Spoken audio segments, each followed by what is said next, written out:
شرور أنفسنا ومن سيئات أعمالنا من يهده الله فلا مضل له ومن يضلله فلا هادي له ونشهد أن لا إله إلا الله وحده لا شريك له ونشهد أن محمدا عبده ورسوله الذي أرسله بالحق بشيرا ونذيرا وداعيا إلى الله بإذنه وسراجا منيرا أما بعد فإن خير الحديث كتاب الله وخير الهدي هدي محمد صلى الله عليه وسلم وشر الأمور محدثاتها وكل محدثة بدعة وكل بدعة ضلالة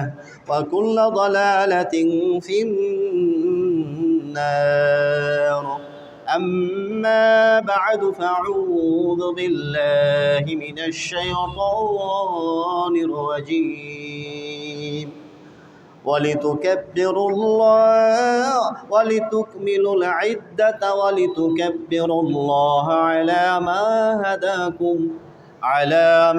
هداكم ولعلكم تشكرون إلى آخر الآيات আমরা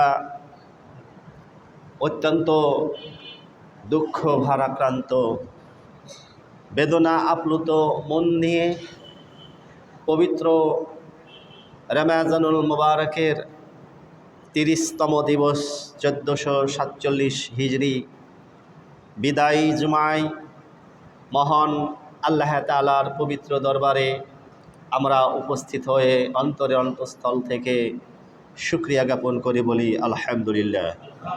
যে মহান আল্লাহ তাআলা আমাদেরকে সুদীর্ঘ একটি মাস সিয়াম সাধনার পরে আগামীকালকে পবিত্র ঈদুল আজহা উদযাপন করার তৌফিক এনায়েত করেছেন।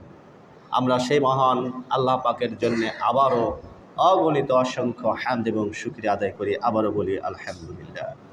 যে রমজানুল মুবারক মহান আল্লাহ তাআলার পক্ষ থেকে বান্দার জন্য এক অফুরন্ত সুযোগ, জান্নাত অর্জনের এবং নিজেকে জাহান্নাম থেকে মুক্ত করার যেই স্বর্গীয় ব্যবস্থাপনা মহান আল্লাহ পাকের পক্ষ থেকে আমাদের জন্য তিনি দান করেছেন।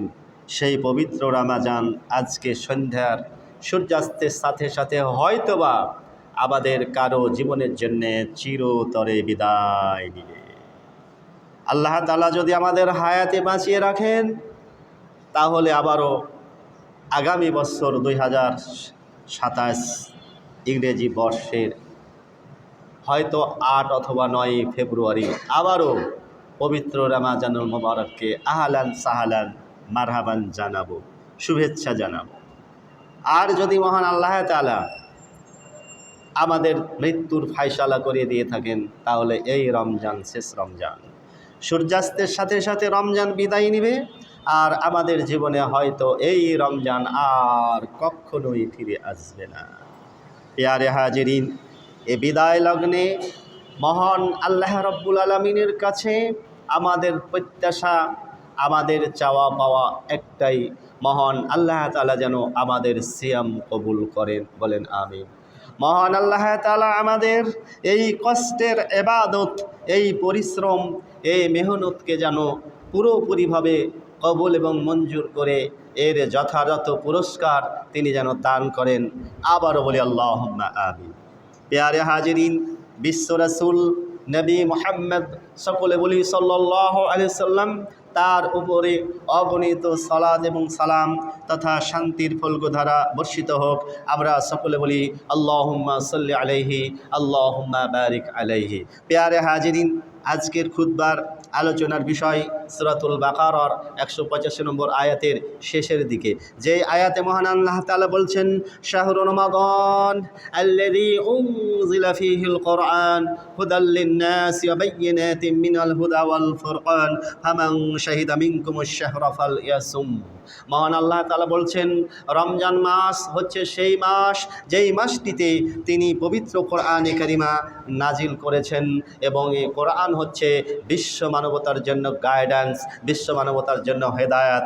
এই কোরআন হচ্ছে একজন ব্যক্তি, এই কোরআন হচ্ছে হক এবং বাতিলের মধ্যে, সত্য এবং মিথ্যার মধ্যে, আলো এবং অন্ধকারের মধ্যে, জান্নাত এবং জাহান্নামের মধ্যে পার্থক্য নিরূপণকারী হিসাবে মহান আল্লাহ তাআলা এই কোরআন নাজিল করেছেন পবিত্র রমজান মাসে। ফামান শাহিদা মিনকুমুশ শাহরা ফালইয়াসুম, অতএব তোমাদের মধ্যে যেই ব্যক্তি এই মাসটিকে পেয়ে যাবে তার পক্ষে উচিত, তার জন্য কর্তব্য হচ্ছে এই মাসের সিয়াম পালন করা তথা রোজা রাখা।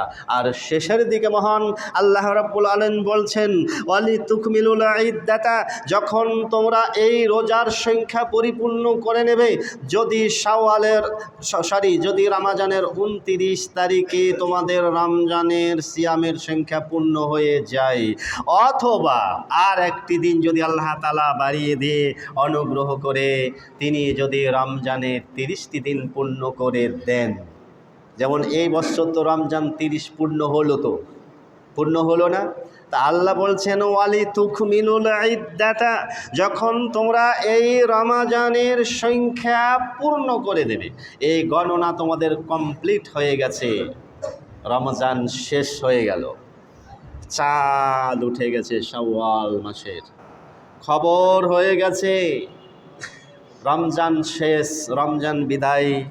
এখন তোমরা যেহেতু রোজার সংখ্যা পূর্ণ করে ফেলেছ 29টি দিনে অথবা 30টি দিনে, এখন তোমাদের করণীয় কি, তোমাদের কর্তব্য কি, তোমাদের কি করা উচিত, তোমাদের কি করা লাগবে? মহান আল্লাহ ক্লিয়ার বলে দিলেন, ওয়ালিতুকাব্বিরুল্লাহা আলা মা হাদাকুম على ما هداكم ولعلكم تشكرون। আল্লাহ বলছেন, হে মুমিন সমাজ, যখন তোমাদের জন্যে তোমাদের দ্বারা এই রমজানের সংখ্যা পূর্ণ হয়ে গেল, কমপ্লিট হয়ে গেল, পশ্চিম আকাশে সন্ধ্যার পরে তোমাদের শাওয়ালের চাঁদ তোমাদের চোখের সামনে ভাসমান দৃশ্যমান, রোজা কমপ্লিট করে ফেলেছ, এখনো ওয়ালিতুকাব্বিরুল্লাহ, এখন তোমরা মহান আল্লাহ রাব্বুল আলামিনের নামে তাকবীর পাঠ করো। আল্লাহ কি বলছেন? তাকবীর পাঠ করতে বলছেন। কেন তাকবীর পড়ব? আলা মা হাদাকুম, আল্লাহ বলছেন তিনি তোমাদের হেদায়েত দিয়েছেন, তিনি তোমাদের রাস্তা দেখিয়ে দিয়েছেন, তিনি তোমাদের পথ দেখিয়ে দিয়েছেন। কিসের পথ দেখিয়ে দিয়েছেন? মহান আল্লাহ তাআলা আমাদেরকে জান্নাতের রাস্তা দেখিয়ে দিয়েছেন। জান্নাতের রাস্তা কি? আল্লাহ বলছেন, ওই যে তোমাদের জন্য আমি সিয়ামের বিধান দিয়েছি আমার পক্ষ থেকে, এই সিয়াম, এই রমজানের রোজা, রমজানের ইবাদত, লাইলাতুল কদর, সাদাকাতুল ফিতর এবং ইতিকাফ, এবং সেই সাথে তারাবির সালাত, কিয়ামুল লাইল, সাদকা দান খয়রাত, সালাত, এই সমস্ত ইবাদতগুলো তোমাদেরকে জান্নাতের রাস্তা দেখিয়ে দিয়েছে। তাহলে আল্লাহ যদি রাস্তা না দেখাতেন আমরা রাস্তা খুঁজে পেতাম না।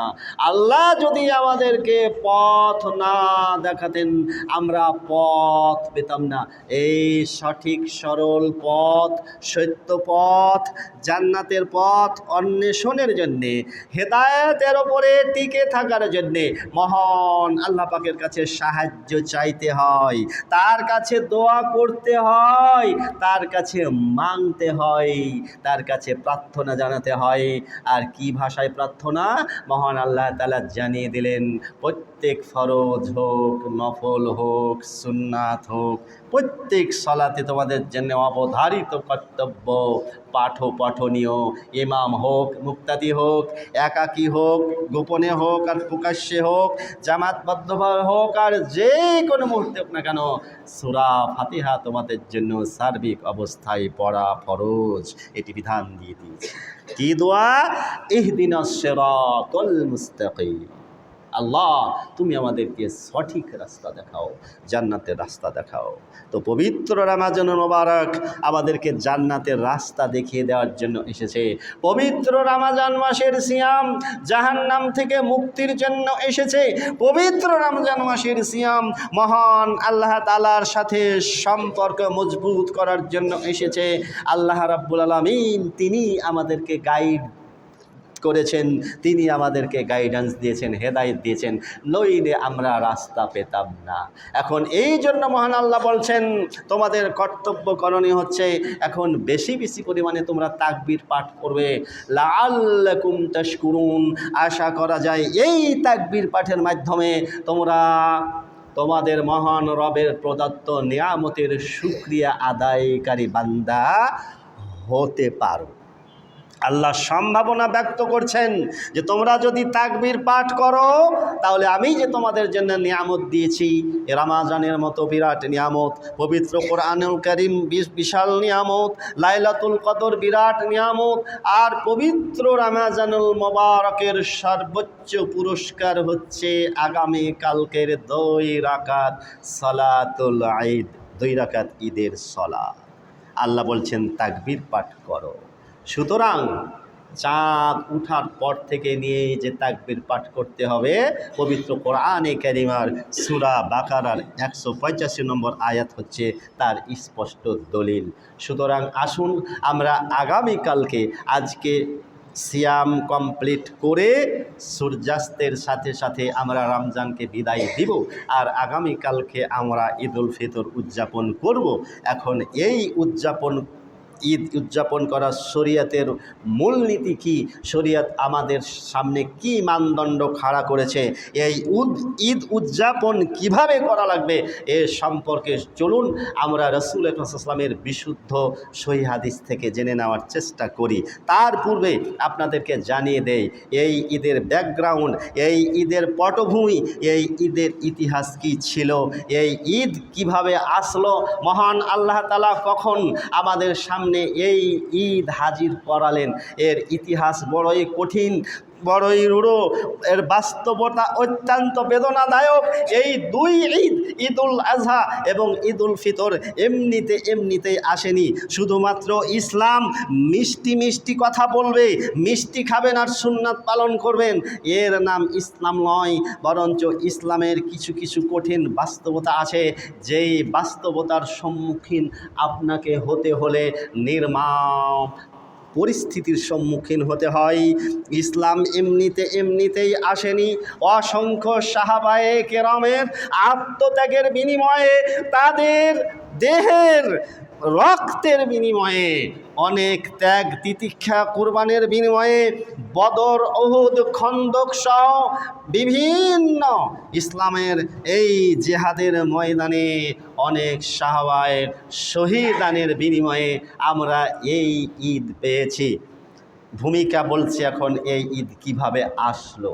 আপনারা জানেন রাসূল আকরাম সাল্লাল্লাহু আলাইহি সাল্লাম মক্কার জীবনে সুদীর্ঘ প্রায় 10টি বছর তিনি মানুষকে তাওহীদের দাওয়াত দিচ্ছেন, শিরক বর্জন করার উদাত্ত আহ্বান করছেন, মানুষকে একমাত্র মহান আল্লাহ রাব্বুল আলামিনের ইবাদত করার জন্যে, তিনি সত্য মাবুদ, তিনি হক মাবুদ,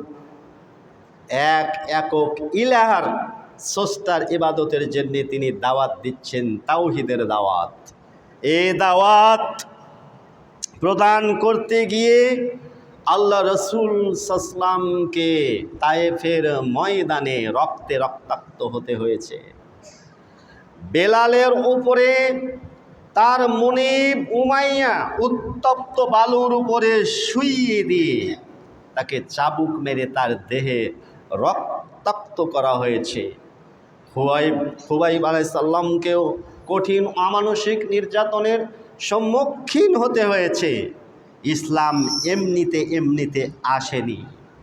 আল্লাহ রসুল সাল্লাম তার স্বজন রক্তের সম্পর্ক জ্ঞাতি গোষ্ঠীদের দ্বারা নির্মমভাবে অত্যাচারিত, নিপীড়িত, নির্যাতিত, নিষ্পেষিত, জুলুম নির্যাতনের স্টিম রোলার চরম পর্যায়ে যখন উপনীত, সাহাবায়ে কেরাম কেঁদে কেঁদে বলেন, হে আল্লাহর রাসূল সাল্লাম, আমরা তো একে একে শেষ হয়ে যাচ্ছি, আমরা তো আর মক্কার জমিনে টিকে থাকতে পারছি না, আল্লাহর সাহায্য কখন আসবে?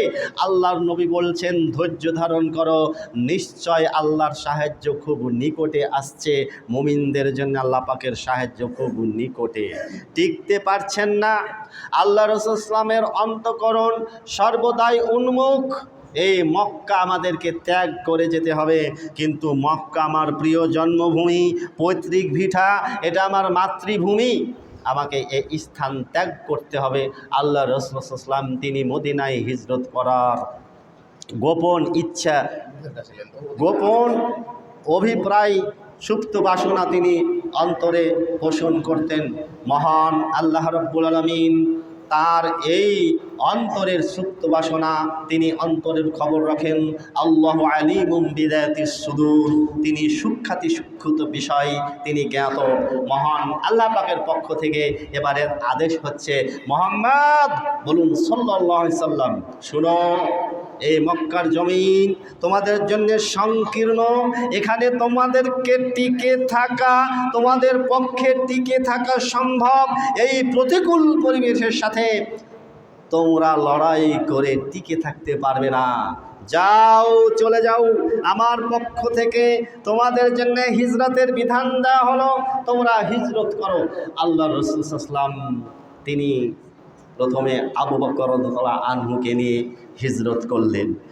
অসংখ্য সাহাবায়ে কেরাম হিজরত করলেন, নিজের পৈতৃক ভিটামাটি ছেড়ে সহায় সম্পদ মক্কায় রেখে মদিনায় হিজরত করে চলে আসলেন নিরাপদ শান্তির উদ্দেশ্যে, নিরাপদভাবে শান্তিপূর্ণভাবে নিজেদের দিন ধর্ম ইবাদত আমলকে প্রতিপালন করার উদ্দেশ্যে। আল্লাহ রাসূল সাল্লাল্লাহু আলাইহি ওয়াসাল্লাম তিনি হিজরত করলেন, সাহাবায়ে কেরাম হিজরত করলেন মক্কার কাফির মুশরিকদের অত্যাচারের হাত থেকে।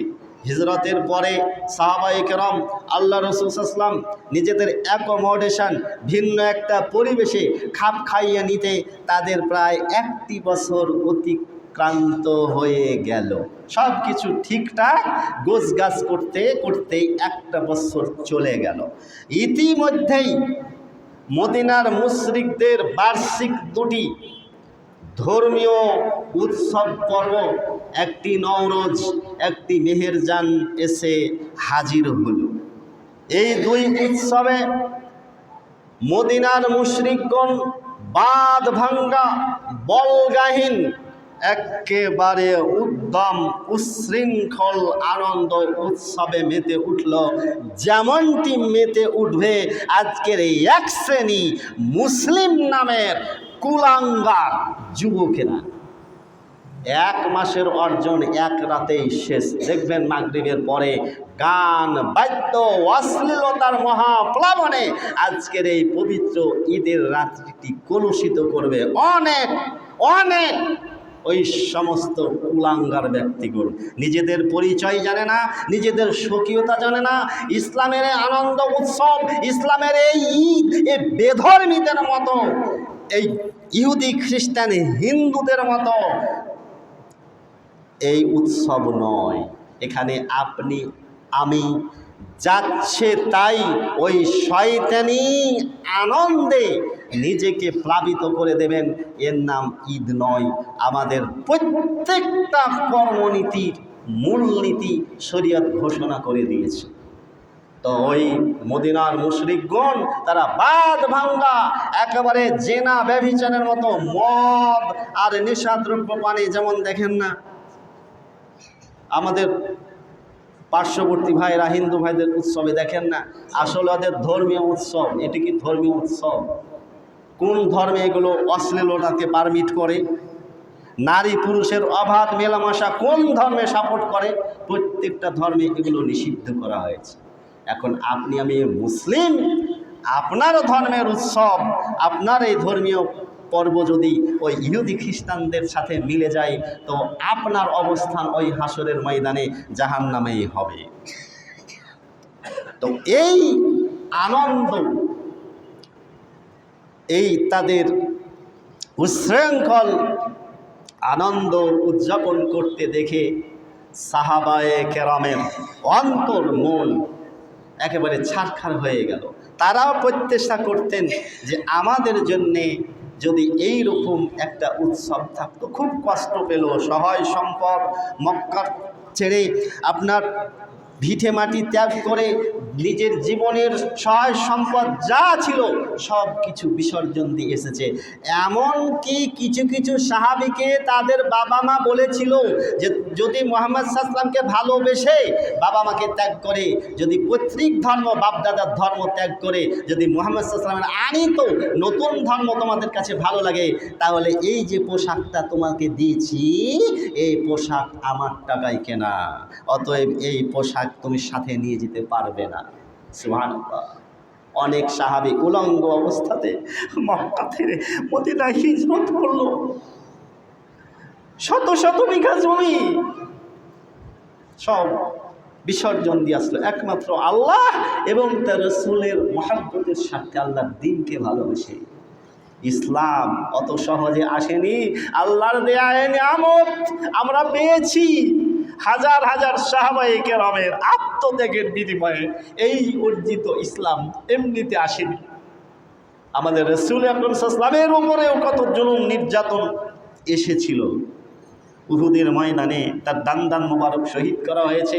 মক্কার জীবনে সলাতরত অবস্থায় কাবাগৃহে তার ঘাড়ের উপরে উটের নাড়ি বুড়ি চাপায় দেওয়া হয়েছে। অভিশপ্ত মরদুদ আবু জেহেল আমাদের প্রিয় রাসূল সাল্লামের সলাতরত অবস্থায় গলায় চাদর পেঁচিয়ে ফাঁস দিয়ে তাকে শ্বাসরুদ্ধ করে মেরে ফেলারও চক্রান্ত করা হয়েছিল। এর নাম ইসলাম। অত সহজে ইসলাম আসে না। আল্লাহ রাসূল সাল্লাল্লাহু আলাইহি ওয়াসাল্লাম সাহাবায়ে কেরামের এই মনের কষ্ট, আমরা সব কিছু ত্যাগ করে আসলাম, আরে আমাদের চোখের সামনে এই বেধর্মী এই মুশরিকরা বলগাহীন আনন্দ উৎসবে উন্মত্ত পাগল। আল্লাহ রাব্বুল আলামিনের পক্ষ থেকে এবারে স্বর্গীয় বিধান, হিজরতের 1 বছর পরেই এবারে ঈদের বিধান আল্লাহ তাআলা নাজিল করছেন। সাহাবায়ে কেরামের এই অন্তরের কষ্ট, মানসিক নির্যাতন, মানসিক এই যে কষ্ট থেকে তাদের অন্তরে মহান আল্লাহ পাক প্রশান্তি ঢেলে দেওয়ার জন্য, তাদের অন্তরকে শীতল করার জন্য এই ঈদের বিধান। দলিল আবু দাউদ অধ্যায় নম্বর 245 হাদিস নম্বর 1134, সহিহ নাসাই অধ্যায় 2 হাদিস নম্বর 1555, আহমদ 13622, মুসনাদ হাকিম 1096, মিসকাত 1439 নম্বর হাদিস। আনাস রাদিয়াল্লাহু তাআলা আনহু বলছেন, কাদিমা রাসূলুল্লাহ সাল্লাল্লাহু আলাইহি ওয়াসাল্লাম মদিনাতে, আল্লাহ রাসূল সাল্লাম মদিনায় আগমন করলেন, মদিনার মাটিতে পা রাখলেন। ফালাহুম ইয়াউমানি ইয়ালআবুনা ফিহা, সেখানে মদিনার মুসলিমদেরকে দেখলেন বৎসরে 2টি দিন তারা খুব খেলাধুলা আনন্দ উৎসবে উন্মত্ত, খেলাধুলায় উন্মত্ত। ফাকালা, আল্লাহ রাসূল সাল্লাল্লাহু তাদেরকে জিজ্ঞেস করছেন, মা হাযানিল ইয়াউমানি, হে মদিনার মুশরিকগণ, এই যে 2টি দিন তোমরা উৎসব পালন করছো, এই 2টি উৎসব কি জন্য তোমরা পালন করো? ক্বালু, তারা বলল, কুন্না নালআবু ফিহা ফিল জাহিলিয়াতি, আমরা আইয়ামে জাহিলিয়াতের যুগে অন্ধকারের যুগে এই 2টি দিনে আমরা আনন্দ উৎসব পালন করতাম, আমরা খুব আনন্দ করতাম। এরপরে মহান আল্লাহ রাব্বুল আলামিন তাদেরকে ডেকে বলছেন, ফাকাল রাসূলুল্লাহ সাল্লাল্লাহু আলাইহি ওয়াসাল্লাম ইন্নাল্লাহা ক্বাদ আবদালাকুম বিহিমা, নিশ্চয় নিশ্চয় মহান আল্লাহ তাআলা তোমাদের এই দুটি নোংরা, দুটি অপবিত্র, এ নাজায়েজ, এ খাবিস, এই হারাম, আমি আবারও বলছি, তোমরা যে ধর্মের নামে উৎসব পালন করছো, এই উৎসব অত্যন্ত নোংরা, এটা বড়ই অশ্লীল, এটা বড়ই অপবিত্র, এটা বড়ই খাবিস, এটা বড়ই নোংরা। ওই যে চাঁপাইনবাবগঞ্জের সাবেক সংসদ সদস্য হারুনুর রশিদ সাহেব যখন ওই দুর্গা পূজা উপলক্ষে ওই আমাদের এক শ্রেণীর মানুষ ধর্মীয় লেভেলে, ধর্মীয় মোড়কে রোজা আর পূজাকে এক করলো, মন্দিরে গিয়ে টুপি মাথায় দিয়ে ইসলামী দলের প্রধান নম নম করলো, বেদ বাক্য পড়লো, মনে নাই এগুলো? রোজা পূজা এক করে দিল। তিনি খুব শক্তভাবে প্রতিবাদ করলেন যে রোজা হলো আল্লাহর ইবাদত আর পূজা হলো শয়তানের ইবাদত। মনে আছে? তিনি যদিও ইসলামী দল করেন না, কিন্তু তার কথাটা সঠিক ছিল না। এই নিয়ে তো হিন্দু ভাইরা অনেক নাখোশ, তার বিরুদ্ধে মানহানির, ধর্মীয় অবমাননার মামলাও দায়ের করেছিল, আল্লাহর রহমতে টিকে নাই। রোজা পূজা কখনো এক হয়? পূজা শয়তানের ইবাদত, রোজা আল্লাহর ইবাদত। ঈদুল ফিতর, ঈদুল আজহা আল্লাহর ইবাদত। ঠিক তদ্রূপ যত ধর্ম, যত জাতি, যত গোষ্ঠী আছে, এ সমস্ত তাদের আনন্দ উৎসবগুলো ধর্মের নামে হলেও এগুলো শয়তানের ইবাদত, এ কথাই চূড়ান্ত। এগুলো নোংরা, এগুলো নাপাক, এগুলো অপবিত্র, এগুলো নাজায়েজ, এগুলো বড়ই অশ্লীল। আল্লাহ নবী বলছেন, দেখো, ইন্নাল্লাহা ক্বাদ আবদালাকুম বিহিমা, নিশ্চয় নিশ্চয় মহান আল্লাহ তাআলা এই দুটি নোংরা, নাপাক, অপবিত্র, খবিশ উৎসবের চাইতে তোমাদের জন্য মহান আল্লাহ তাআলা আবদালা ফিমা খায়রাম মিনহুমা, আবদালা বিহিমা খায়রাম মিনহুমা, আল্লাহ তাআলা ওই নোংরা, ওই অপবিত্র, ওই খবিস, ওই নাজায়েজ ধর্মীয় উৎসবের চাইতে মহান আল্লাহ তাআলা তোমাদের জন্য অতি পবিত্র, অত্যন্ত উত্তম, উৎকৃষ্ট দুটি দিবস তোমাদের জন্য আনন্দ উৎসবের জন্য দান করলেন। সেটা কি? প্রথমে ঈদুল আজহা, ঈদুল ফিতর আগে আসেনি। আলহামদুলিল্লাহ, আল্লাহ শুকরিয়া আদায় করি, আপনাদের মসজিদের পশ্চিম পাশে যদিও তুলনামূলকভাবে আমরা সংখ্যালঘু, তারপরে এই যে মসজিদের পাশে ঈদগাহ, আলহামদুলিল্লাহ, মনে আছে আমার পরামর্শ আপনারা গ্রহণ করেছিলেন, আমি আপনাদেরকে উৎসাহ দিয়েছিলাম, অনুপ্রেরণা জুগিয়েছিলাম, যার প্রেক্ষিতে ঈদগাহ উদ্বোধন হয়েছিল এই অধম বান্দার মাধ্যমে, ঈদুল আজহার সালাতের আদায়ের মাধ্যমে। কি কথা ঠিক আছে না? তো প্রথমে কিন্তু ঈদুল আজহা, তার পরের বছরে আমরা ওই ঈদুল ফিতর সাহাবায়ে কেরাম উদযাপন করেছিল। হাদিসে সেটাই আসছে। আল্লাহ নবী বলছেন যে ইয়াউমাল আযহা ওয়া ইয়াউমাল ফিতরি, মহান আল্লাহ তাআলা ওই জাহিলি যুগের নোংরা, অপবিত্র, নাপাক ধর্মীয় উৎসবের চাইতে তোমাদেরকে বছরে দুটি উত্তম মহাপবিত্র দুটো ঈদ দান করেছেন উৎসব হিসাবে। সেটি হলো ঈদুল আজহা এবং ঈদুল ফিতর। এখন এই যে ঈদের ইতিহাস শুনেন। ঈদ শব্দের অর্থ কি? আপনারা জানেন ঈদ শব্দের অর্থ খুশি, এই তো। তবে আসলে প্রকৃতপক্ষে ঈদ শব্দের আদা ইয়াউদু আল আউদু হুয়া রুজু, মানে ঈদ শব্দের অর্থ হলো come back, return again and again, return repeatedly, keep coming back. আর হুয়া রুজু মানে সে বারবার ফিরে আসে, keep coming back, he keeps coming back, সে বারবার ফিরে আসে। তার মানে কি? তাহলে ঈদ শব্দের অর্থ হলো বারবার ফিরে আসা। আল ঈদু ওয়া ইয়াতাকাররারু মিনাল ফারহি ওয়াস সুরুরি ফি ওয়াক্তি মুআয়্যান। আরবিতে সংজ্ঞা দেওয়া হয়েছে যে ঈদ হচ্ছে মুসলিম সমাজে বারবার যে জিনিসটি, যে বিষয়টি বারবার ফিরে আসে একটা নির্দিষ্ট সময়ে এবং মুমিনদের অন্তরে আনন্দ খুশির জন্ম দেয়। এই যে এক ফালি শাওয়াল মাসের বাঁকা চাঁদ, আসলে দেখেন চাঁদ দেখার যে কি মজা, কি আনন্দ, এটা ছোটবেলায় যারা দেখেছেন তারা জানেন। এখনও অতটা আনন্দ নেই, কিন্তু আমরা দেখেছি যে আগে চাঁদ দেখেছে ছোট বাচ্চা, সে দৌড়িয়ে এসে বাবা আমাকে, নানা নানিকে, দাদা দেখে বলছে আমি চাঁদ দেখেছি। কত খুশি! এই যে ঈদের খুশি, তো আমাদের জন্যে যখন ঈদের খবর হয়ে যায় সত্যি অন্তরটা খুশিতে ভরে ওঠে। তাহলে Eid a special religious festival celebrated by Muslims that comes again every year and is marked by prayer, joy and social gathering.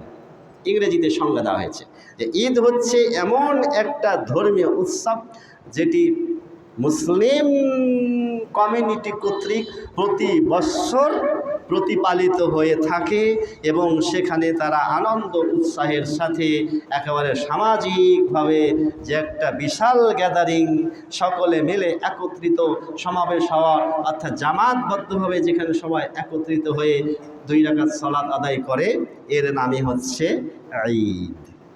এখন আজকে চাঁদ উঠে যাবে, পঠিত আয়াতের আলোকে করণীয় কি? 1 নম্বর, ঈদুল ফিতরের আমাদের করণীয় আজকে সন্ধ্যা থেকে নিয়ে আগামীকালকে একেবারে ঈদের সালাত শেষ হওয়া পর্যন্ত যে বাড়ি ফিরবেন, তাতে আমি এক এক করে গুনে দেখেছি প্রায় কমপক্ষে 12টা আমল রয়েছে। 12টা আমল মানে 12টা ইবাদত, 12টা কাজ কমপ্লিট করতে হবে। তাহলে আপনি ঈদের পরিপূর্ণ সওয়াব, পরিপূর্ণ প্রতিদান ইনশাল্লাহ পাবেন।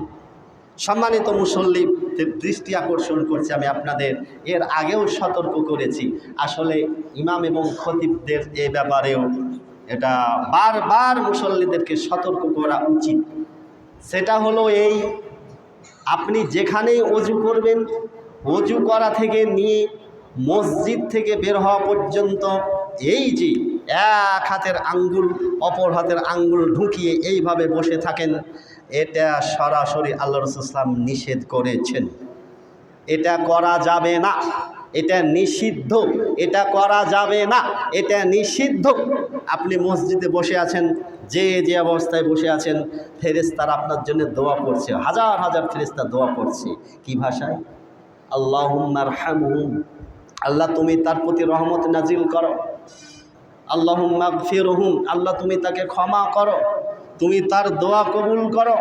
ফেরেশতা দোয়া করতে আছে, দোয়া করতে আছে, আল্লাহর সাথে আপনার সম্পর্ক। বসে আছেন, খুতবা শুনছেন, কিন্তু আপনি যেন নামাজ পড়তে আছেন, নামাজের নেকি লিখতেই আছে ফেরেশতারা। কিন্তু আপনি যখনই এই এদিকে দেখেন, খেয়াল করেন, আমি আপনার ভালো চাই, সংশোধনের জন্য বলি, এই যে করলেন তো শেষ সম্পর্ক।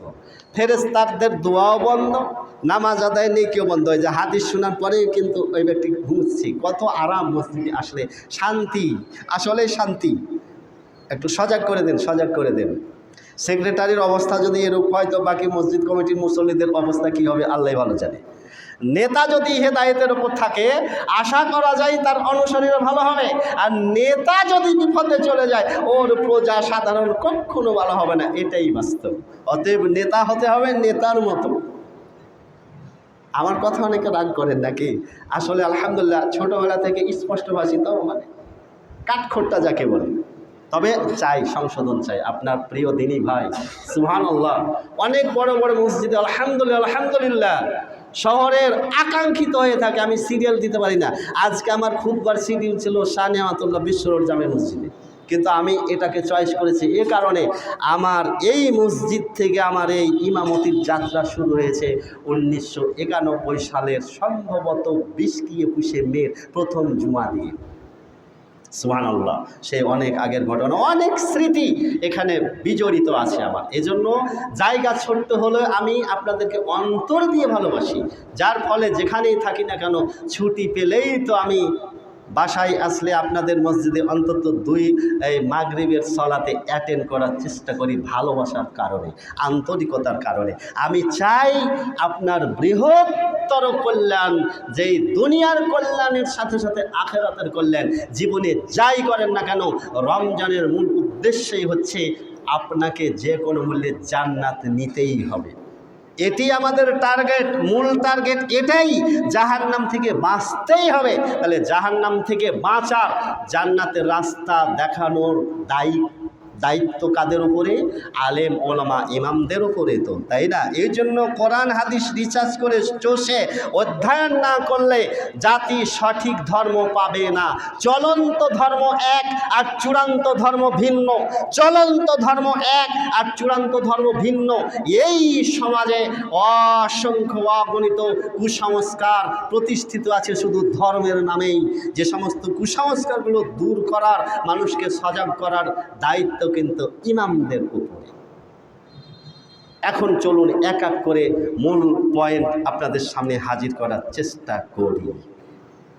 ইফতার দিয়ে আজকে রমজান বিদায়, মাগরিবের সালাত শেষ করবেন দ্রুত বেগে। তবে আলহামদুলিল্লাহ আজকে চাঁদ দেখবেন সূর্যাস্তের, আজকে তো সম্ভবত কত 6টা 18, তাই না? আপনি 7:15 পর্যন্ত চাঁদ দেখতে পাবেন আসমানে, না হলো 7টা পর্যন্ত চাঁদ থাকবে আসমানে, সমস্যা না। আজকে চাঁদ দেখতে পারবেন। সাধারণত এটা আপনার বহুদিনের অভিজ্ঞতা। সাধারণত আরবি মাস 30 দিনে পূর্ণ হলে যে চাঁদটা আমরা দেখি, 30 দিনের চাঁদটা খুব বড় হয়েই আসমানে দেখা যায়। এ কারণে অনেক ভাই ধোঁকা খেয়ে বলেন, না না না, এত বড় চাঁদ, এত মোটা চাঁদ, এত উঁচুতে উঠেছে, এটা নিশ্চয়ই গতকালের চাঁদ ছিল। তা ওহি নাজিল হয়েছে বুঝি তোমার প্রতি? না, আল্লাহ তোমারে বললো যে এটা আজকের চাঁদ না। সুবহানাল্লাহ, কি ব্যাপার, হাতটা সরিয়ে নেন। না না না, এই যে এই যে এই যে এই যে এই যে এইটা আমি, হ্যাঁ, পুরোর উপর রাখবেন। আচ্ছা, আমরা সিয়াম ধরেছি কত তারিখে মনে আছে? কত তারিখ? না, 19শে ফেব্রুয়ারি, বৃহস্পতিবার। আল্লাহু আকবার। নিউজিল্যান্ড এবং মালদ্বীপ ওরা বৃহস্পতিবারে চাঁদ দেখেনি। বিশ্বের একমাত্র 2টা দেশ ব্যতিক্রম। ওরা সৌদি আরবের 2 দিন পরে সিয়াম রেখেছে। ওদের সিয়াম শুরু হয়েছে আপনার 19শে ফেব্রুয়ারি শুক্রবার, ওরা 20শে ফেব্রুয়ারি শনিবারে, ওরা না 21শে ফেব্রুয়ারি শনিবারে ওরা সিয়াম রেখেছে। আর আমরা 20শে ফেব্রুয়ারি বৃহস্পতিবারে সিয়াম রেখেছি, বুঝছেন? 3 দিনের ডিফারেন্স। তাহলে কি হলো এখানে? ওরা চাঁদ দেখেনি, ওরা রোজা রাখেনি। তবে আলহামদুলিল্লাহ এই 2টি দেশ বাদে, একমাত্র মালদ্বীপ আর নিউজিল্যান্ড বাদে সারা বিশ্বে সবাই 30 রোজা পালন শেষে ঈদ উদযাপন করবে ইনশাআল্লাহ। আর নিউজিল্যান্ড, মালদ্বীপ ওরাও আমাদের সাথে ঈদ উদযাপন করবে। এই 2টি দেশ একমাত্র ব্যতিক্রম, ওদের রোজা 29টা হবে, ওরা আমাদের সাথে ঈদ করবে আলহামদুলিল্লাহ। আপনাকে কে বললো যে এটা কালকের চাঁদ? এ মন্তব্য করা যাবে না। সাহাবে কেরামের আমলে ঘটনা ঘটেছিল। কেউ বলছে যে কালকের চাঁদ, কেউ বলছে যে না না না, কালকের চাঁদ না, চাঁদটা অনেক বড়, তুমি বললে হবে এটা হলো পরশুকার চাঁদ। আর একজন বলছে যে না, চলো রাসূলের কাছে যাই। আল্লাহর নবীর কাছে গেল, বলছে তোমাদের কি নিয়ে দ্বন্দ্ব? আল্লাহ রসুল বলছে, আল্লাহ রসুল এই ব্যক্তি বলছে কালকের চাঁদ, ই বলছে আরো একদিন আগে বাড়ি বলছে পরশুকার চাঁদ। কারণ আল্লাহ রসুল বলছে চাঁদ কবে দেখছো? বলছে আজকেই। আল্লাহ রসুল বলছে আরে এটা আজকেরই চাঁদ, তোমার যে রাত্রে চাঁদ দেখছো সেই রাত্রেরই চাঁদ। কে বলে গো? সৌদি আরবের একদিন পরে বাংলাদেশে ঈদ হয়, কে বলে এটা? সৌদি আরব যেই দিন ঈদ পালন করে, সিয়াম রাখে, আমরা ওই দিনই রাখি। তোমার ভূগোল সম্পর্কে জ্ঞান আছে মিয়া? ফালতু পেঁচাল পারো। আপনার দৃষ্টিতে বাহ্যিকভাবে মনে হচ্ছে 21 ঘন্টা, তাই না? 21 ঘন্টা কিন্তু না, 21 ঘন্টা না। সৌদি আরব চাঁদ দেখে আমাদের স্থানীয় সময় কয়টা? মনে করো রাত্রি 10টা, তাই না? আচ্ছা, আরবি মাস, আরবি মতে দিন কখন থেকে শুরু হয়? জানা আছে আপনাদের? সন্ধ্যার পর থেকে শুরু হয়, সন্ধ্যার পর থেকে শুরু হয়। আচ্ছা, সৌদি আপনি যদি হিসাব মিলাতে যান তাহলে 24 ঘন্টা পরে গিয়ে একটা দিন রাতের অবসান ঘটে, ঠিক আছে কি না? তাহলে সৌদি আরবের 21 ঘন্টা পরে আমরা যে চাঁদটা দেখি ওইটা ওই দিনেরই চাঁদরে পাগলা। তোমার ব্রেনে কুলাই না, কথা বুঝছেন? তুমি একটা দিনের পার্থক্য করতে গেলে তোমাকে 24 ঘন্টা পরে হিসাব করা লাগে। সৌদি আরবের 21 ঘন্টা পরে যে চাঁদটা দেখি আমরা ওই দিনেরই চাঁদ দেখি। কথা কি বুঝে আসছে? অতএব সৌদি আরবে যে দিন হয় ওই দিনে আমাদেরই হয়, একই চাঁদ। ভৌগোলিক কারণে এই যে পার্থক্যটা সৃষ্টি হয়েছে। কথা কি ক্লিয়ার হয়েছে? বুঝতে অসুবিধা হচ্ছে?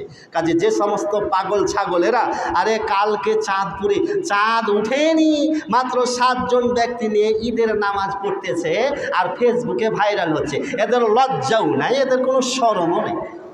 আসলে প্রশাসনের উচিত এদের একেবারে কঠোর হস্তে দমন করা। যেখানে শরিয়ত মূলনীতি ঘোষণা করে দিয়েছে, রাষ্ট্রীয় প্রধান যেই দিন ঘোষণা দেবে সেই দিনই তোমাদের ঈদ, সেই দিনই তোমাদের কোরবানি, সেই দিনই তোমাদের সিয়াম। আল্লাহ আমাদের হেদায়েত দান করুন। এখন আসেন সংক্ষেপে বক্তব্য ইনশাল্লাহ শেষের পর্যায়ে চলে এসেছে। তাহলে মাগরিবের সালাত আদায় করার পরে আপনারা 2 রাকাত সুন্নাত আদায় করে গিয়ে 1 নম্বর আমল কি করবেন? এখন কাজের কথা আসছে। এখন তো আপনারা সোনাউল্লাহ শুনে গেলেন, আমি বকাউল্লাহ বকে গেলাম। তো বাংলাদেশের অবস্থা হচ্ছে কি, বকাউল্লাহ বকে যাচ্ছে, সোনাউল্লাহ শুনে যাচ্ছে, কিন্তু কাজের কাজ কিচ্ছু হয় না, ঘোড়ার ডিম সব অব্যর্থ, চাকা স্টপ, চাকা আর ঘুরে না। কিন্তু এখন আপনাদের কাজ করতে হবে, গাছ হারা দিতে হবে। রাজি আছেন তো?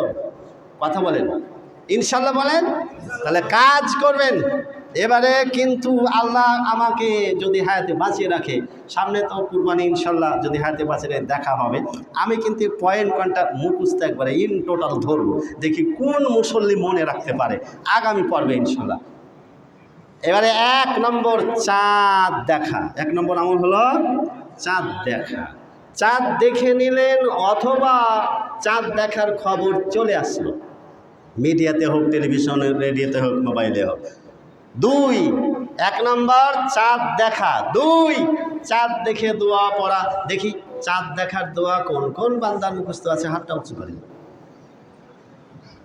কি মামা, চাঁদ দেখার দোয়া মুখস্থ নাই? আল্লাহ, আচ্ছা মুখস্থ করে নেবেন।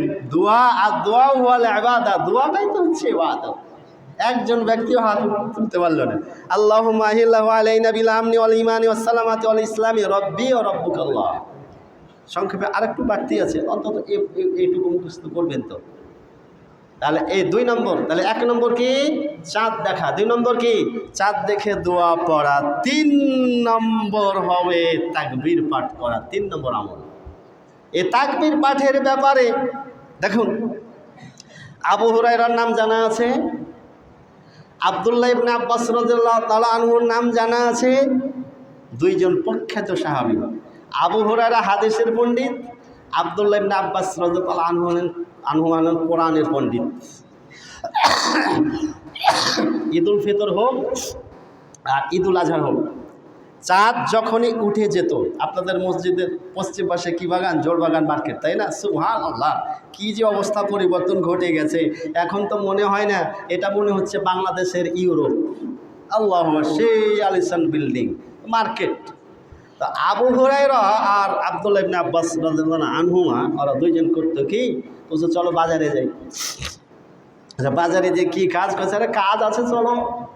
এবারে 2 জন সাহাবী চলে আসতো, এসে বাজারে গিয়ে ওই যে ছোট্ট একটা দোয়া আছে, লা ইলাহা ইল্লাল্লাহু ওয়াহদাহু লা শারীকা লাহু লাহুল মুলকু ওয়া লাহুল হামদু ইহয়ি ওয়া yumiitu ওয়া হুয়া হাইয়্যুন লা ইয়ামুতু বিয়াদিহিল খায়রু ওয়া হুয়া আলা কুল্লি শাইইন কাদির। সুবহানাল্লাহ। 1 দোয়াতে কত নেকি? বলছে 1 দোয়া। বাজারে গিয়ে কেউ যদি এই দোয়াটা পড়ে তো আল্লাহ তাআলা একটি বার এই দোয়াটা পড়ার বিনিময়ে 10 লক্ষ গুনাহ মাফ করে। সুবহানাল্লাহ। 10 লক্ষ লিখি আলহামদুলিল্লাহ 10 লক্ষ এক্সট্রা সওয়াব দান করে। সুবহানাল্লাহ, সুবহানাল্লাহ। এত বড় নাকি? চলো দোয়া পড়তে হবে গা। এবারে দোয়া পড়ার পর হচ্ছে তাকবীর দাও, এবার জোরে জোরে তাকবীর মারো। আল্লাহু আকবার, আল্লাহু আকবার, লা ইলাহা ইল্লাল্লাহু আল্লাহু আকবার, আল্লাহু আকবার ওয়া লিল্লাহিল হামদ। আরো আছে, আল্লাহু আকবার কাবীরা ওয়া আলহামদুলিল্লাহি কাসীরা ওয়া সুবহানাল্লাহি বুকরাতা ওয়া আসীলা। আরেকটা আছে আল্লাহু আকবার আজাল্লা, আল্লাহু আকবার আলা মা হাদানা। আপনি যোগ করে নিতে পারেন সুবহানাল্লাহি ওয়া আলহামদুলিল্লাহি ওয়া লা ইলাহা ইল্লাল্লাহু আল্লাহু আকবার ওয়া লা হাওলা ওয়া লা কুওয়াতা ইল্লা বিল্লাহ লা ইলাহা ইল্লাল্লাহু ওয়াহদাহু লা শারীকা লাহু লাহুল মুলকু ওয়া লাহুল হামদু ওয়া হুয়া আলা কুল্লি শাইইন কাদির। এই যে তাকবীর, জোরে জোরে ওনারা তাকবীর পড়ছেন, তখন অনেক সমাগম বাজারে। মসজিদে লোক বেশি না বাজারে লোক বেশি? বাজারে লোক বেশি। তো তারা বাজারে গিয়ে, আসলে বাজারের মানুষ কি আল্লাহর স্মরণে থাকে না আল্লাহকে ভুলে যায়? আল্লাহকে ভুলে যায়। কেনা কাটা, দুনিয়াদারি, গল্প গুজব, কেউ চা খাচ্ছে, কেউ মাশাআল্লাহ 1 মাস রোজা রেখে আরে প্রত্যেকটা ইফতারের পরে, ইফতারি করার পরে গিয়ে দোকানে গিয়ে সিগারেট টানতেছে। আল্লাহু আকবার। কি লাভ হলো ভাই? এই কষ্ট করে রোজা রেখে যদি আপনি সিগারেট দিয়ে আরম্ভ করেন, মুখে দুর্গন্ধ নিয়ে, এ নাপাক খবিস জিনিস, আল্লাহ হবে। এটা কি মানুষে খায়? যে ব্যক্তি সত্যিকারের মানুষ হবে, যার মধ্যে মানবিক মূল্যবোধ আছে, সে অন্তত এই নোংরা খবিস জিনিস খাবে না, বুঝছেন? তো এই যে মানুষ কেনাকাটা, গল্প গুজব, হই হুল্লাড়ে ব্যস্ত। আর আপনারা জানেন যে বাজারে কিন্তু শয়তান বাচ্চা পারে। আসলে বাজার খুব ভালো জায়গা নয়। বাজারে গেলে আপনার অনিচ্ছায় অজান্তে পাপ হতে বাধ্য। দুইজনে গল্প করতেছে, আলাপ করতেছে, কি না, তো ওই যে আমাদের মসজিদ কমিটির সেক্রেটারি কালু মিয়া। হ্যাঁ, কী হয়েছে কালু মিয়া, কী হয়েছে? আরে বলো না। তখন ও যে মাথা ঢুকে, ও হ্যাঁ, আসলে কি বলবো, চরিত্রই খারাপ, তাই না? এই যে মানুষের মানে ও দুইজনে আলাপ করছিল এক ব্যক্তির সম্পর্কে, এই যে তিতে যে মাথাটা কি কি কি কি আছে, কি আসলে আসলে আদতই খারাপ। এই যে তাহলে কি হলো? আপনার কিন্তু ইচ্ছা ছিল না এই কথাটা বলার, কথা বলে ফেললেন। আপনি জানেন কত বড় পাপের অধিকারী হলেন আপনি যদি এই কথাটার কারণে আল্লাহ রসুলের ওই যে হাদিস আয়েশা রাদিয়াল্লাহু তাআলা আনহা শুধুমাত্র তার 103 সাফিয়ার ব্যাপারে আল্লাহ রসুলকে বলছে, হ্যাঁ সাফিয়ার কথা রাখো, সাফিয়া তো দেখতে খাটো, সাফিয়া তো দেখতে বেঠে। আল্লাহ রসুল বলছেন, আয়েশা তুমি এমন একটা কথা বললে, এখন তুমি যদি সমুদ্রে তুমি তোমার থুথুটা নিক্ষেপ করো, তবে সমস্ত সমুদ্রের পানি একেবারে বিষাক্ত হয়ে যাবে। সুবহানাল্লাহ। আপনি জানেন না, আপনার সামান্য একটা মুখের কথা আপনাকে একবারে হাবিয়া দোজখ পর্যন্ত ঠেলে দেবে, আর সামান্য একটা ভালো কথা আপনাকে জান্নাতুল ফেরদাউস পর্যন্ত নিয়ে যাবে। কাজে বাজার খুব ভালো জায়গা নয়, সাবধান থাকবেন। নিতান্ত প্রয়োজন ছাড়া বাজারে সময় দিবেন না। এই দুইজন সাহাবী বাজারে যেত, জোরে জোরে তাকবীর পাঠ করত।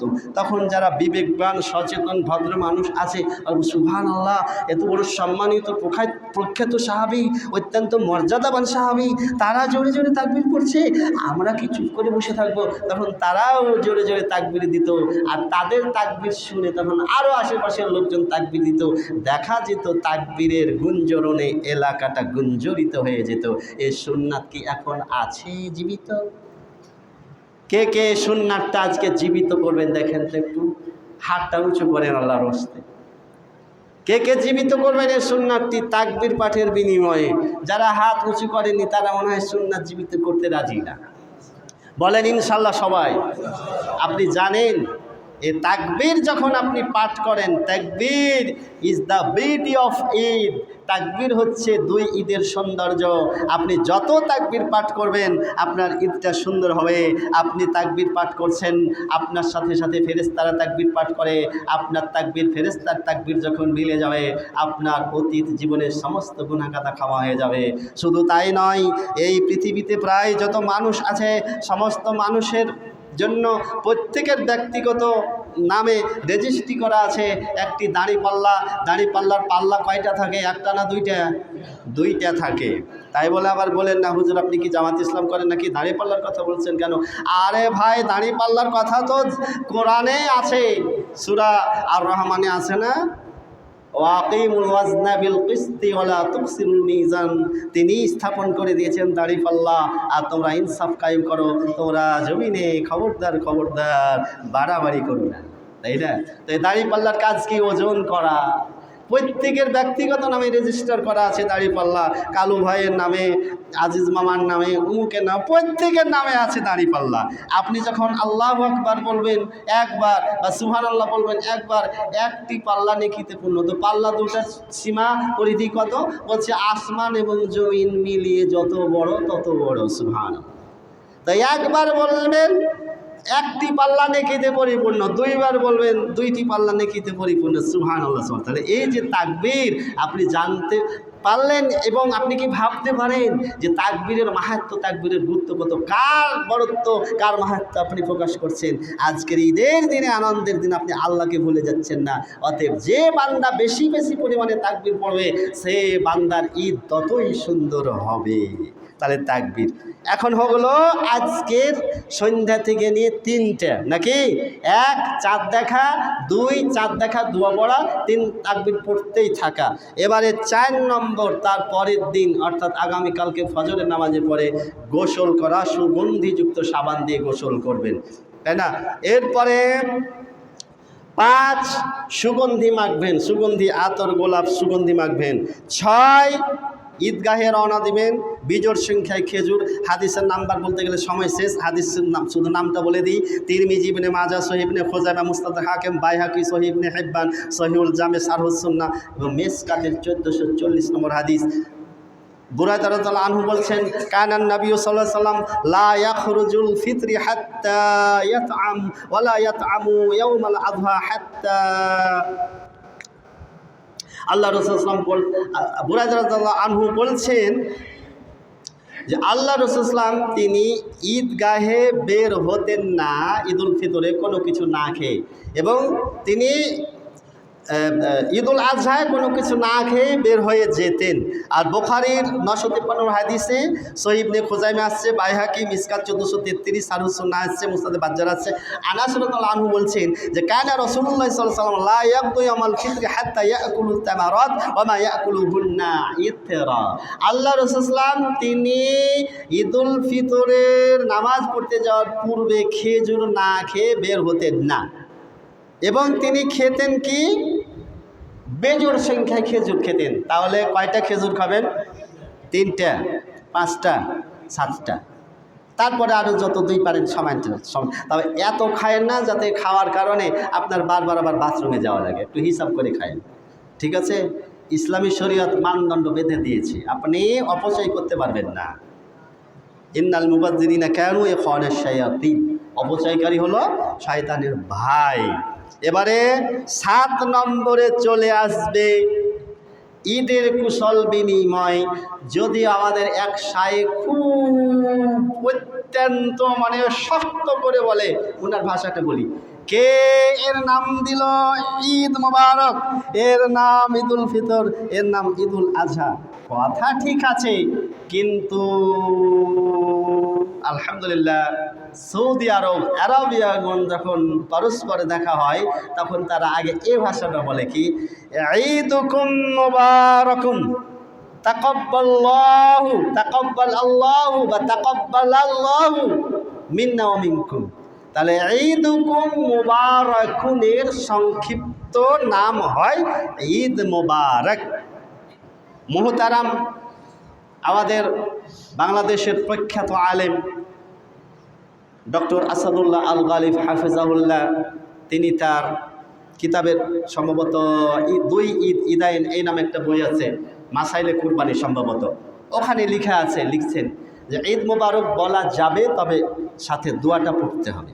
তাহলে 7 নম্বরে কি, আপনি ফেসবুকে মেসেজ দিলেন ঈদ মোবারক, তাকাব্বাল আল্লাহু মিন্না ওয়া মিনকা, বন্ধু বান্ধবের সাথে কথা বলছেন, এটা হলো কি ইসলামী শরীয়তের, ইসলামী সংস্কৃতির চর্চা। আপনি ঈদের দিনে আপনার যে একেবারে পুত পবিত্র ইসলামী সংস্কৃতি রয়েছে এটাকে জিন্দা করা। কাজে ঈদ মোবারক বলতে পারবেন, সমস্যা নেই, তবে দোয়া পড়তে হবে, তাকাব্বাল আল্লাহু মিন্না ওয়া মিনকুম, আল্লাহ যেন আমাদের উভয়ের পক্ষ থেকে আজকের এই আমলগুলো কবুল করে নেন। দোয়া মুখস্থ আছে তো? আচ্ছা, এরপরে 8 নম্বরে চলে আসবে আপনি ঈদগাহে যখন রওনা দিবেন, বাসা থেকে বের হবেন, দোয়া পড়ে বের হবেন। কি দোয়া পড়বেন? বিসমিল্লাহি তাওয়াক্কালতু আলাল্লাহি ওয়ালা হাওলা ওয়ালা কুওয়াতা ইল্লা বিল্লাহ, এভাবে বের হবেন। এরপরে 9, যখন পথ চলতেছেন, হাঁটতে হাঁটতে ঈদগাহে পৌঁছা পর্যন্ত আপনি তাকবীর বলতেই থাকবেন, উচ্চ স্বরে তাকবীর বলতেই থাকবেন, মনে থাকবে। 10, ঈদের সালাত শেষ না হওয়া পর্যন্ত আপনি অবস্থান করবেন। ইমাম যখন আপনাকে ছুটি দেবে তখন আপনি বাসা ফিরে যাবেন। 11, বাসা ফিরে যাবেন। কিভাবে বাসা ফিরে যাবেন? বাসায় ফিরে আসবেন ভিন্ন পথে। 12, আপনি বাসায় ফিরে এসে 2 রাকাত সালাত আদায় করবেন গৃহবাসীদের কল্যাণের জন্যে। এ সম্পর্কে আল্লাহু আকবার, সহিহ ইবনে খুজাইমা ইবনে মাজার মধ্যে আসছে, আবু সাঈদ খুদরী রাদিয়াল্লাহু আনহু বলছেন, কানা রাসূলুল্লাহ সাল্লাল্লাহু আলাইহি ওয়াসাল্লাম লা ইউসাল্লি ক্বাবলা আল-ঈদ শাইয়্যা, আল্লাহর নবী 2 ঈদের দিন একমাত্র যে ফজরের নামাজ ছাড়া অন্য কোনো নফল নামাজ পড়তেন না। ফাইদা রাজা ইলা মানজিলিহি, অপর বর্ণনা হয়েছে ইলা ফি বাইতিহি, যখন তিনি বাসায় ফিরে আসতেন তখন তিনি 2 রাকাত সুন্নাত বা নফল নামাজ আদায় করতেন। এ হলো আমল। আরেকটি বিষয়, ঈদের দিনে যে নতুন সাজসজ্জা গ্রহণ করবেন, নিজে যে সুন্দর পোশাক পরবেন, তো পোশাক পরার দোয়া জানা আছে, আলহামদুলিল্লাহিল্লাযী কাসানি হাদা ওয়া রাযাকানি মিন গায়রি হাওলিন মিন্নি ওয়ালা কুওয়া। আর অপরকে যদি সুন্দর পোশাক পরিহিত অবস্থায় দেখতে পান, কি দোয়া পড়বেন? হাদিসে আসছে, ইলবাস জাদিদা, হে আল্লাহর বান্দা, আল্লাহ তোমাকে তৌফিক দিক, নতুন পোশাক পরো। ওয়াইশ হামিদা, আল্লাহ যেন তোমাকে সুন্দর সচ্ছল নিরাপদ জীবন দান করে। ওয়ামুত শাহিদা, আল্লাহ যেন তোমার মৃত্যু শহীদ হিসাবে কবুল করেন। ছোট্ট একটা দোয়া মানুষের জীবনের পট পরিবর্তন করে দেয়। আল্লাহ তাআলা আমাদেরকে প্রয়োজনীয় দোয়া কালামগুলো শিখে প্রত্যেকটা ইবাদত সম্পাদন করার তৌফিক দান করুন। বলি আমিন। ওয়া আখিরে দাওয়ানা আনিল হামদুলিল্লাহি রাব্বিল আলামিন।